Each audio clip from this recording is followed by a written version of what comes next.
Corner on TuneIn, iTunes, Radio Loyalty, and Stitcher. We have got a fabulous guest with us today, and the band All Good Things joins us today here in our broadcast, or at least one of the guys from All Good Things joins us. Go ahead and give us a brief introduction on yourself, my friend. Talk to us about yourself. What's up, guys? I'm Dan, singer of All Good Things. Thanks for having me on the show, man. Stoked to be a part of it. So, how did the band get started? Give me a little bit of details on this. Yeah, for sure, man. This band was it had a weird beginning where we kind of began as a studio project where we kind of wrote for film and TV and games and really just licensing music all over, TV shows and stuff. And it was just a group of friends that weren't ever going to be a band. We got together, put out a bunch of collections of different genres, and honestly, for whatever reason, people really gravitated to the hard rock stuff we did. At the time, we were just putting it out under All Good Things, but we didn't actually brand it as an album and as a band or anything. It was just done for TV. But, you know, over the years, we got so many messages and plays on Spotify and YouTube. We were like, all right, we should probably, you know, make this a thing. So that kind of forced us to do our Machines album that we dropped a couple years ago. And, yeah, here we are now. Just doing it full time, which is kind of awesome. So, talk to me a little bit about your social media presence. You guys have a lot of good things going on social media. You have the everything working, the Twitters, the Instagrams, everything. Talk to me a little bit about this. Yeah, I mean, we actually, it's funny, we're kind of new to the whole Twitter, Instagram. Those are the last two socials we ended up getting, but we really started strong on YouTube and Facebook, and a lot of our YouTube fans kind of come from, a lot of our fans are gamers, and a lot of people upload it like anime videos or GMVs or, you know, AMVs, and like kind of splice whatever music of ours to like anime videos or superhero movies or whatever. And a lot of the streams come from people discovering our music through that, whether they're fans of, you know, whatever superhero thing they're watching. So a lot of that came from YouTube. The girl Jenny Need 20, got a shout out to her. She's got, you know, a bunch of our videos up, just audio, but I mean, she's got millions of views on all that stuff. So, you know, if it wasn't for our YouTube fans, we probably wouldn't have quite as awesome of a presence there, and Facebook and everything. But yeah, we're slowly growing the rest though. The Twitter's still a little small, the Instagram's growing, but yeah, man. So, talk to me about what you guys have been doing with this whole lockdown and COVID-19 and all these shenanigans. Yeah. Have you been writing music? What have you guys been doing? We've been on lockdown for about 2 years, I think. This band has been in the studio writing forever, man. So for us, it hasn't changed a whole lot. But I mean, awesome. As far as the last few weeks, we decided we were going to start live streaming every week. So we're doing a live stream from our studio every Saturday, 3 p.m. Pacific time, 6 p.m. Eastern time. So we're just getting together 6 feet apart from each other and jamming out some new songs for everybody. That's and awesome. Some old stuff and doing little Q&As and stuff. So we're streaming tomorrow if anyone wants to tune in. Once again, 3 p.m. Pacific time at allgoodthingsrock.com. There's links to like Periscope and YouTube and Facebook and all that good stuff. Fantastic. We have got a great guest with us today. Dan joins us today from All Good Things. And you guys have put together a lot of a good following online. You've got a lot of good music. Where were you guys headed before this COVID nonsense happened? Yeah, we really have been recording this new album for almost like 2 years now, so we were really gearing up to get on the road. That's been the whole goal this year. We had a few days of Stabbing Westward books, so unfortunately those all got postponed a few days ago. Kind of saw that happening, you know. I mean, everyone is, but not that surprised there. But we got some other stuff in the works for later in the summer. We're just kind of hoping, you know, obviously this doesn't keep going on, and everyone can get back out on the road and do what they do best. So, yeah, I mean, we're just crossing our fingers we can get out sooner than later, man. But really, we've been just gearing up to play live, and it's funny, kind of the rug was pulled out, and now we're kind of doing it from our studio. So it's kind of cool because we're getting, you know, a light show together and all of our new stuff and testing it out on our fans and everything. So at least we can kind of still play live in a way for everybody. So we'll see how it goes. That's awesome. So with the writing process for the music, for the band, how does that work? I mean, majority of it is me, Andrew, and Liz getting together, the three of us. And, I mean, honestly, man, a lot of times it's just trying to capture a mood, or a lot of times, like, our method is like putting on a crazy movie on the side, just on like a monitor, and like kind of trying to write something that would fit like a crazy scene or battle or whatever it is. Like we're always trying to write epic stuff. So as long as it'll fit with, you know, some epic imagery, we kind of feel like that's the kind of inspiring way that we've found in the last year or so to kind of to work out some new ideas. So yeah, man, it's just been a lot of writing. We write all the time together, and yeah, it's good. We're sitting on a lot of good songs. I think we're really proud of the whole new collection we got going here. Fantastic. So, when do you think some of this music will be available for folks? We're just talking about it. We're always talking about that. Hopefully sooner than later. We've been teasing it for a long time. I know a lot of the fans are getting impatient, and I know we're getting impatient too. But you know, we're just kind of waiting for the right time and waiting for the label to you know, work with us and come up with a good plan, get us on the road, and you know, got to find the right time to drop it. I'm not sure right now during all this craziness is the right time to drop it, but we are trying to, you know, do our best to get new music out there. That's why we're doing this live stream every week, is so we can play a new song every week, every Saturday, and you know, get some feedback, you know, see what the fans think. And yeah, man, keeps us busy, keeps them busy. So it's good. We've got one of the members from All Good Things with us today. Dan joins us here on our big broadcast, and you can find them on social media. They're all over Twitter, Instagram, Facebook, all the various places, all the various platforms.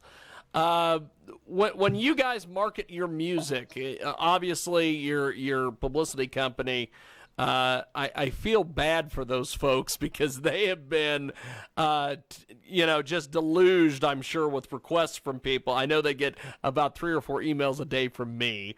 And, Nice. talk to me about the marketing, because it's not just the PR company. It's not just the labels. You guys market your music as well. Talk to me about that. Yeah, I mean, to some extent, I mean, I do all the graphic designing for the band for the most part. I mean, we did team up with another artist recently to work on a lot of cool stuff for us. But I mean, up to this point, and still to this point, it is us running all the socials and doing all the posts ourselves and replying to everybody. And before that, though, I mean, I do have to thank Extreme Music, the company that we all worked with and write for, and they've licensed our music all over the world. So without them, we wouldn't have the exposure that we kind of had. So there's definitely a lot of people that find us by finding our music on TV and commercials and radio or whatever it might be. And then just kind of maybe Shazam or however they find us. But we definitely have them to thank for a lot of fans out there too. But yeah, man, I don't know if we're marketing geniuses or anything. We're doing our best out there. You know. That's great. That's great. Well, if people want to buy your music or get a hold of you, how do they do this exactly? Yeah, man. Check out allgoodthingsrock.com. That's going to have links to everything. Find us on Spotify.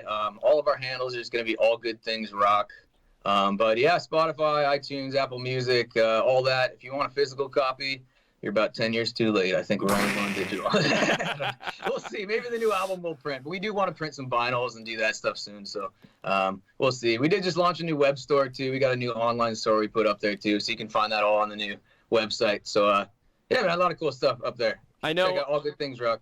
I know a lot of folks, in fact, like you mentioned, you know, we're done with the CDs.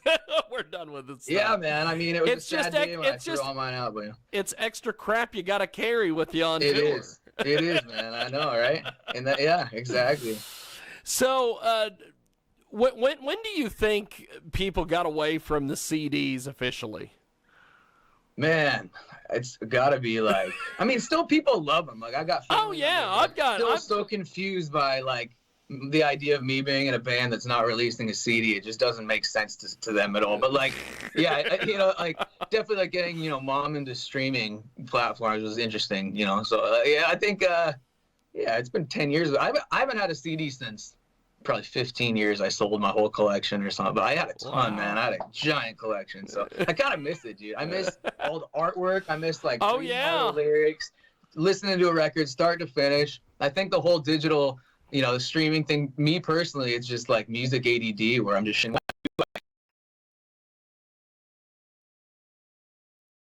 I'm like, why the hell don't I do this all the time? But I feel like I've lost that myself when I started doing Spotify, Apple Music. I'm like, I lost the whole album.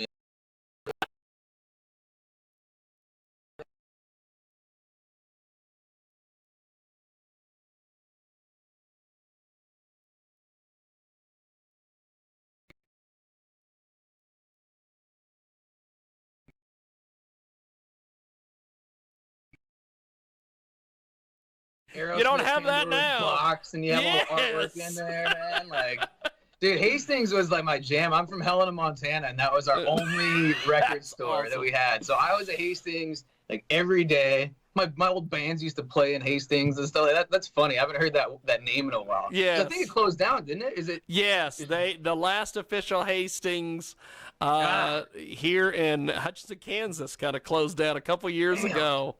And it was a sad day, man, because it's like, oh my God, there they go.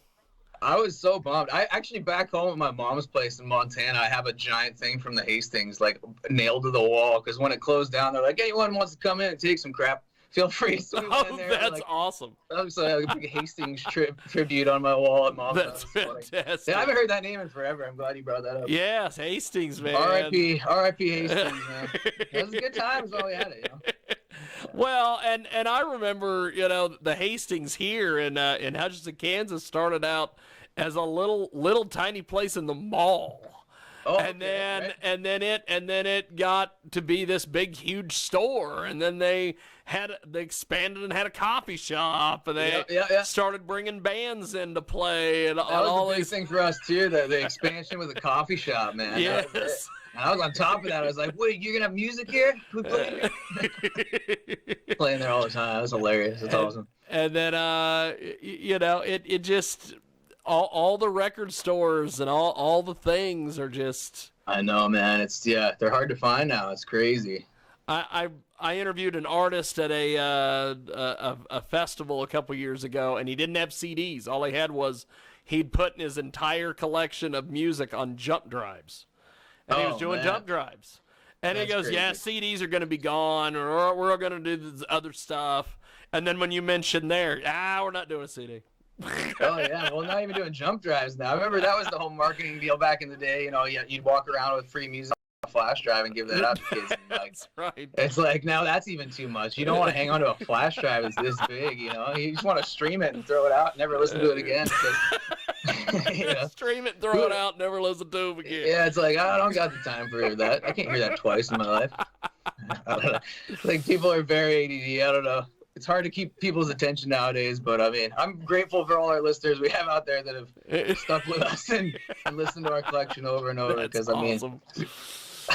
Dan with us today from All Good Things. Now, with you guys being on the road and doing all the different things that you're doing and making music, what do you make of these bands that are coming back that are to me, some of it is like, okay, you're just doing a cash grab.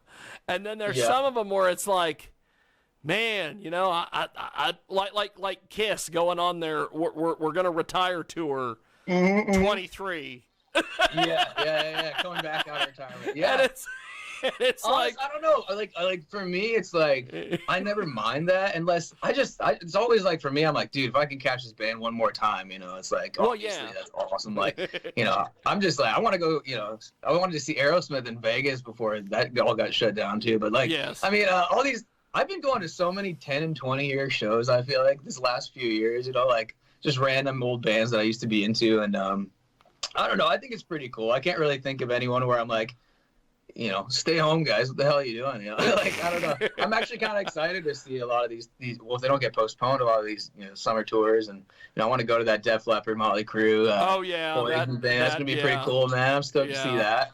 It's in the new stadium here in LA too. That new Rams stadium they built. So that should be interesting to see. As long as that goes forward, it'll be first show I'll see there. But yeah, dude. Well, who else has done that recently? I'm trying to think. Well, there's Limp Bizkit did a reunion tour last year, and And I'm glad they're still going, man. I've always liked Bizkit, dude. Yeah, hell yeah. Well, one of the ICP guys tried to jump Fred Durst on stage or something, and that was.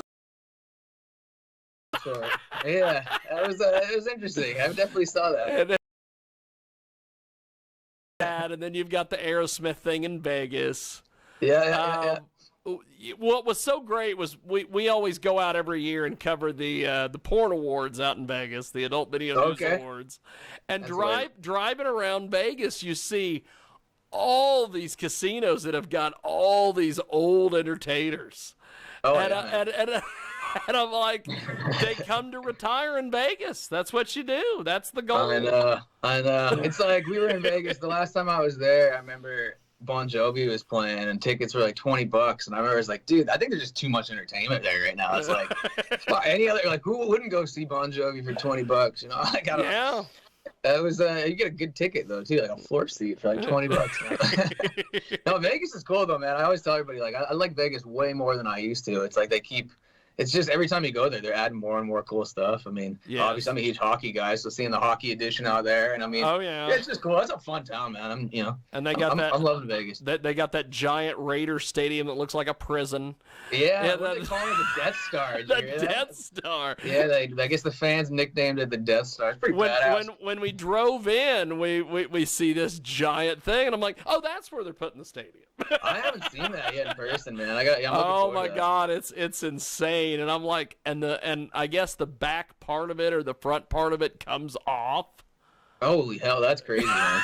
Damn, that's crazy. And I'm like, okay, well, that'll be cool to see. So when this whole nonsense is over with this COVID-19, when do you guys think you'll get back out on the road? Are you going to take a wait-and-see attitude, or is it going to be... I mean, well, my thoughts are, as soon as the gates open, I think all this whole touring industry is going to be flooded with bands trying to get out there and rebook the tours that have been canceled. Obviously, like, everyone's been canceled on. So, whoever, all the agents out there got their hands full. It's going to be a lot of work to rebook and book new artists, new tours. So, it will be obviously, man, like... We want to play anytime we can and get out as soon as we can. We're definitely trying to launch this album as soon as we can and get it out to people. So, I mean, we had shows at the end of May. Hopefully, it don't get postponed too much later than May.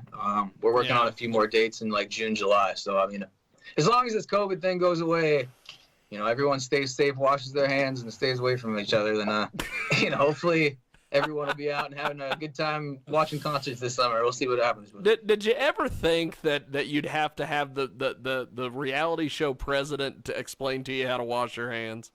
Dude, unreal, man. Did you ever think that would be the thing? I mean, everything about living it right now is just like, is this real life? Like, what's happening? I mean, it's crazy, man. I mean, seeing the families all wearing masks, and I mean, it's just crazy. Our band actually started, like I said, we weren't going to be a band. We used we just took photos in gas masks and used that as our original promo.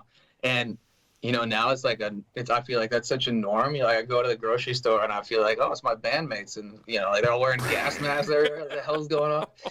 So weird. It's like we're already in the post-apocalypse that we were like thinking of, 5 years ago. That's right. It's crazy though, man. But yeah, it's a trip. I hope this all goes away soon. But it's crazy to think that if it comes back in the fall or something, that we have to go through this all over again. Go through it again.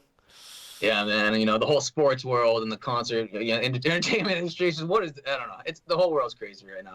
You could talk about it forever, but I think everyone's tired of it, right? I mean, pretty much. That's all anyone's talking about. So besides, getting together and doing the music thing, are you watching Netflix or doing anything to relax, or what are you doing?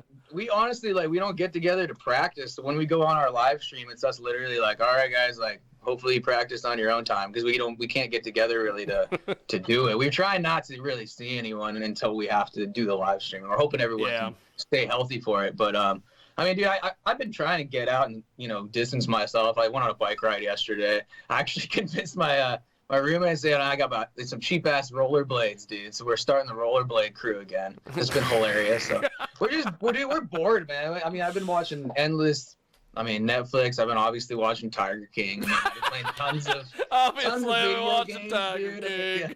Like playing video games, dude. I'm downloading new games every day because I'm bored. I don't know. Well, since you've seen Tiger King, I guess the question has to be asked: Did Carol feed that husband to those tigers? Hell yeah, she did.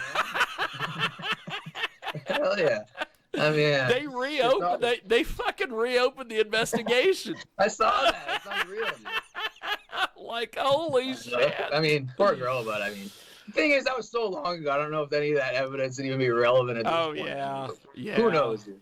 But it's entertaining. It is very entertaining, and I'm like, the guys who made that show, it's like they're probably sitting back going, Fuck, how do we make another one of these? Oh, I know, man. And I mean, I got an inside scoop of, it's a buddy of mine who's actually talked to the guy that wrote all those songs, and apparently he's got a ton more of these like Tiger King B-sides and everything. So I think eventually they're trying to work out a plan to like release this so people can like stream it on Spotify, and like we'll see what happens. I'm looking forward to hearing the B-sides, dude. It's hilarious. Those songs were already pretty good.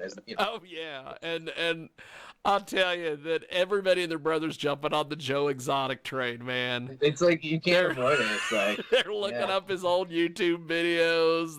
Oh man, yeah. I mean, you can't avoid it. It's addicting. It really is. Like the guy had a personality, and that's for damn sure. I mean, it's hard to turn away from that dude. Like he was insane. Can't say I agree with him. A lot of the stuff. Oh yeah. That guy's so entertaining. It's amazing. Well, before we let you go, run it down for us one more time. How do we get a hold of you guys online, buy your music? Home base, just check out our website. It's going to be allgoodthingsrock.com. Instagram, Facebook, All Good Things Rock. YouTube, our Twitter handle, that's the only weird one. But yeah, like I said, tune in tomorrow. We're live streaming from the studio, playing a bunch of music, chatting with you guys on Twitch and Facebook, YouTube, Periscope. All the links are at allgoodthingsrock.com. So yeah, tune in, man, and we'll hang out, stream some new stuff, give away some merch. Should be fun. That's awesome. Well, I appreciate you making time. Thanks for coming on today. Dude, thanks for having me, man. Appreciate it.